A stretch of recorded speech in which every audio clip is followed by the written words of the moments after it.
Hi, everybody. I'm Solveig Hanson, lead researcher for the Canadian Organic Vegetable Improvement Project. And today I'm excited to share what this season's Rutabaga trials have shown us. The goal of this trial was to compare open pollinated rutabaga varieties in organic conditions on participant farms in Alberta and BC. 13 people participated, and they each planted 6 varieties, 4 purple top, 2 green top in 12-foot plots. Trials were evaluated using the Seed-linked app, through which you all submitted 1 through 5 ratings for things like germination, vigor, appearance, and yield. This is the 3rd year of Rutabaga trials for CANOVI. The first 2 years were nationwide trials rather than focused on just one region. For the 2022 trials, we compared the top 6 best performing varieties of the 10 varieties that we trialed in 2021. I will present results in a few different formats. So directly from Seed-linked, I'll share pie charts showing the percentage of participants who would grow this variety again. I'll share a few participant photos from Seed-linked, but I also encourage you to check out the interactive results in the photo and comment galleries yourself. We'll send you those links in a season wrap-up email. I also did statistical analysis on the trial results, which helps us understand how probable it is that a difference in our trait ratings is real or due to an actual difference in the varieties rather than just being an artifact of random variability. So I will walk through some bar charts like this and heat maps like this. Whoops, there we go. And then after talking through this year's trial results, I'll compare them with the last 2 years' nationwide Rutabaga trial results.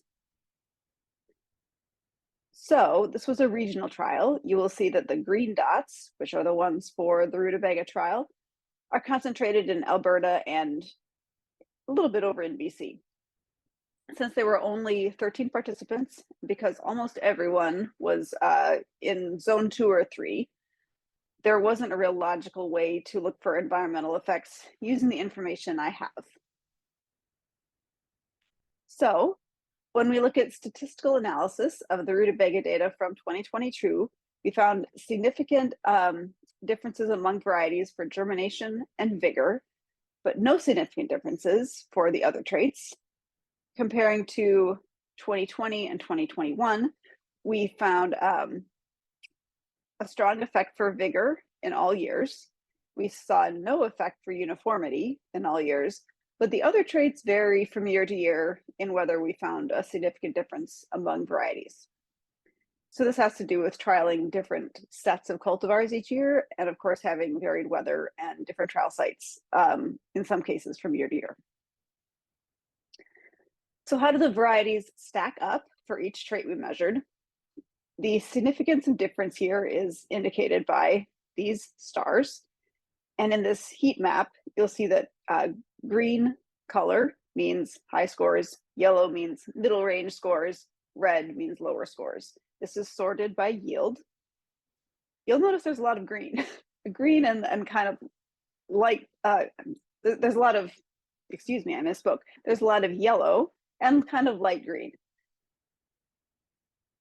meaning that the averages for many of these varieties hovered around 3, between 3 and 4, which is like acceptable to good. So we'll talk a little bit more about the 2 traits for which we saw significant variation and then some trends we saw in the other traits.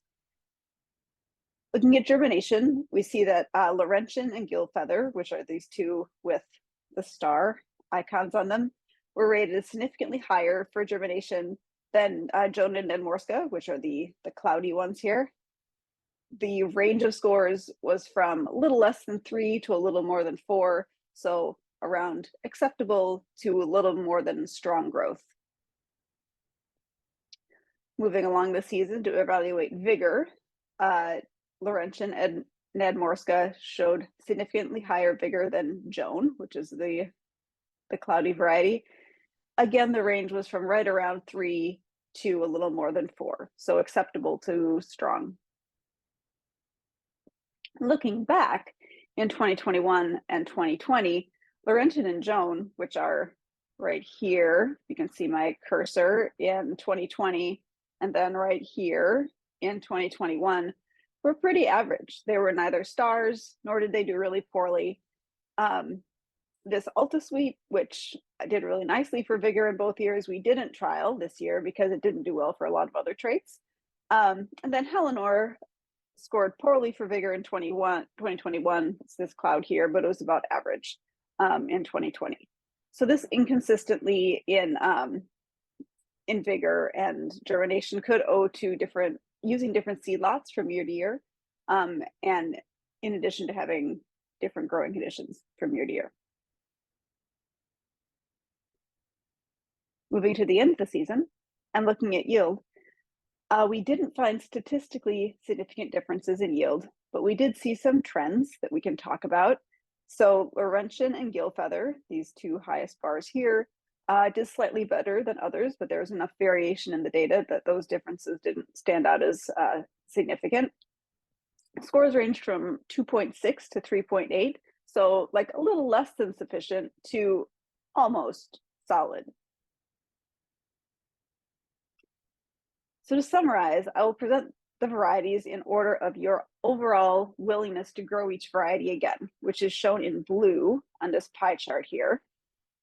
On the left, on this side, is the summary from the 2022 trials. On the right is the summary from the 2021 trials.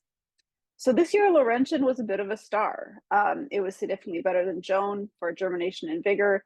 It was above average for every trait in the trial, and it was by far the best liked this year. Whereas it received some positive ratings in 2021, but it was one of the worst varieties for germination rather than better. So that's a case where maybe there's a seed lot difference, maybe not. In 2022, York germinated and grew well. It looked good. It tied with Joan for overall preference. In 2021, it scored even higher for overall preference, despite not standing out in particular for any trait. Joan, interestingly, was rated significantly lower for germination and vigor, but it seems to have redeemed itself by having higher marks for marketability and flavor. This is consistent with the general reports we got back in 2021. In another case of consistency between years, Gillfeather was rated highly for insect resistance in both years, and it also showed particularly good germination in 2022. Helenor's overall approval in 2022 seems to have been sullied by poorer flavor and yield, whereas it was a better liked variety in 2021. And then for one of the biggest contrasts between the 2 years, Nedmorska was rated highly in 2021 for many quality and productivity traits, and it was the best green top variety of the trial. In 2022, however, it was the worst liked variety of the trial, struggling for both productivity and quality traits. And then for a brief look back at the 2020 trial, note that Laurentian, which was the standout in the 2022 trial, was solidly average in 2020. And Helenor, which was a standout in the 2020 trials, was average in this year. So given a few themes in all this, but pretty significant variation from year to year, what can we conclude? I think we can conclude that these trials are great for seeing what does well on your farm, and trading information with other growers. I think we're seeing that it's definitely important to trial something for a couple of years at your location to see how it does before relying on it too heavily for production that you're going to sell. And I think we're seeing that there are a lot of pretty good Rutabaga cultivars out there. There's no clear standout among the bunch that does well in all locations and all years. But among this set that we trialed this year, there isn't a really poor variety. I think we weeded some of those out by choosing the top 6 from last year rather than repeating some of those. So thank you so much for your participation. If you were one of the growers this year, thank you for listening regardless. And it's been a real pleasure to work with you for the last couple of years. I'm looking forward to keeping track of what the project is doing and what all of you are doing in the future. Thanks much.